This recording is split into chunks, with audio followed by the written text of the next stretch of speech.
Hey everyone, welcome to 2 Minutes to Review, a podcast that's part album review and part competition. Matt Gamba and I, Zach Shaw, are given 2 minutes each to review an album. Whoever gives the longest review in under 2 minutes wins. Whoever goes above the 2-minute mark automatically loses. So I'm here with Matt Gamba and I am Zach Shaw, as mentioned before. What's going on? And today we're going to be reviewing Alice in Chains' newest album, Rainier Fog, that came out with August 24th. Now, I mentioned about how this is a competition of sorts. Matt, explain how this is going to happen. All right, so what's going on is we've each got timers in our hands, or cell phones, whatever you want to call it. We are going to start the timer, and we're doing Price is Right rules. So if you are under 2 minutes, awesome. If you're over 2 minutes, you automatically lose. So the album that we're going to be reviewing today is Alice in Chains' Rainier Fog that came out on August 24th. This is easily one of my most anticipated albums of 2018, so I'm really eagerly awaiting going because I really want to let my opinion be known. But unbeknownst to Matt, I did a flip of the coin while he wasn't here, and I automatically won, so I get to go first. Yeah, that's what happens when you don't come on time. I gotta stop making coffee. Yeah, you really do. All right, so let me... So I'm going first. Yeah, all right, let me go ahead and get the timer. All right, I got it. You ready? 3, 2, 1, go. In short, this album is phenomenal. Possibly the best album of the year. Now, I loved Alice in Chains' comeback album, Black Gives Way to Blue. And that album in particular proved that Alice in Chains could still make a contribution to modern music. I wasn't so hot on the Never Put Dinosaurs here. I just thought it was kind of forgettable. So because of that, I was actually not really looking forward to Rainier Fog. Then I heard the first few singles and I was really impressed. And then I heard the full album and was even further blown away. This album really does do a great job at balancing both a modern edge with the 90s era Alice in Chains that we're all familiar with, maybe even better than the last two albums. And now this band was always known for vocal harmonies, and when they brought William DeVoe in, him and Jerry Cantrell really upped the game in vocal harmonies. But this album, I would almost argue there's even more of a theatrical element to some of the tunes, especially on songs like Maybe or Never Fade, and even the bridge to Rainier Fog, the title track, I should say. And it's just so rich and it's just so moving. So even when it's like a really dark album and topic wise, it's still just moving and just makes you a little bit uplifted in some weird way. So in short and in conclusion, if you love Alice in Chains, whether it's the current stuff they've been doing or towards in the 90s, you need to pick up this album. Okay. Man, I tripped over my words, but you know what? That's the beauty of this competition. You got to keep going. Got to be professional, man. You got to be professional. Okay. All right. So let me know. Are you ready, Matt? You want to get some final stretches in here? All right. Downward dogs aside, let's do this. Trust me, folks, you do not want to witness him doing Downward Dog. Anyway, starting in 3, 2, 1. Okay, so this right now is my album of 2018 as of September, because this album just shows that Alice in Chains still has it, and they've never lost it.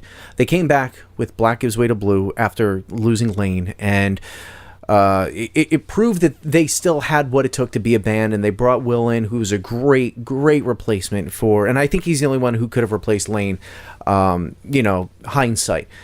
But going into the second album, The Devil Put Dinosaurs here, it had its moments. Very mediocre. But it had moments, just kind of filler material. It wasn't my favorite album.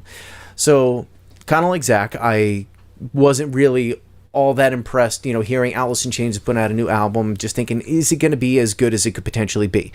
And, well, they blew me away. Hands down, this is, like I said, the album of the year of 2018, and they improved their songwriting, their abilities as a band, and they even incorporate classical elements of Alice in Chains into the music this time around. If you listen to a song like Drones, that is the most classic Alice in Chains they go on this album.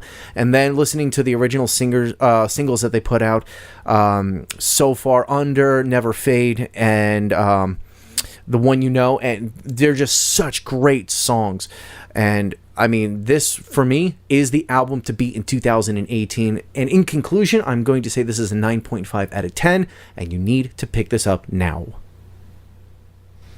All right. So, before we reveal who won, I gotta say, as I was listening to you, I'm like, I forgot to mention this point and that point. And I think that's what I love about, like, being so restricted to 2 minutes. Because I think you're like me, that we could have probably gone on for an extra 4 minutes of just talking about the drum sound alone. Yeah. Or just talking about just the tone. But that just puts an emphasis on how great this album really is. It does so many things with you not even realizing that it's doing it. Yeah. Oh, that's such a great way to say it, too. Yeah. Too bad you didn't include that in your 2-minute review. That's all right. Because now it doesn't matter. It's still on record. Nope. We're deleting that immediately. Haha. All right. So who won? So, big moment here. Matt, how did I do? All right. You had 1 minute, 35 seconds. Damn. All right. So Here we go. feel like I did a little longer than a minute 30. Did you? I don't know if it feels like it. Did you? The drum roll's kicking in. Matt Gamba came in at 1 minute and 37 seconds. Yeah. A 2-second spread. That means that I win, and I win, and did I mention that I win? No, but hold on. No, does that mean you win? I think it does, and that means you lose. I said, good day, sir. I don't know about that. But who really does win here? Let's run it back. Is Alice in Chains, Yeah. the record company, because they're going to sell a ton of these, and you for picking it up, because this is, like I reviewed, this is my top album of 2018, a 9.5 out of 10, and there are so many other great albums this year. Like Ghost's album, Prequel, was my top album of the year, just until this came out. So that had a very, very long run of being the top album of this year. And that's saying a lot, because that was a phenomenal record too. And I mean, granted, we still got a little time before the end of the year, but There are a lot of albums still to come.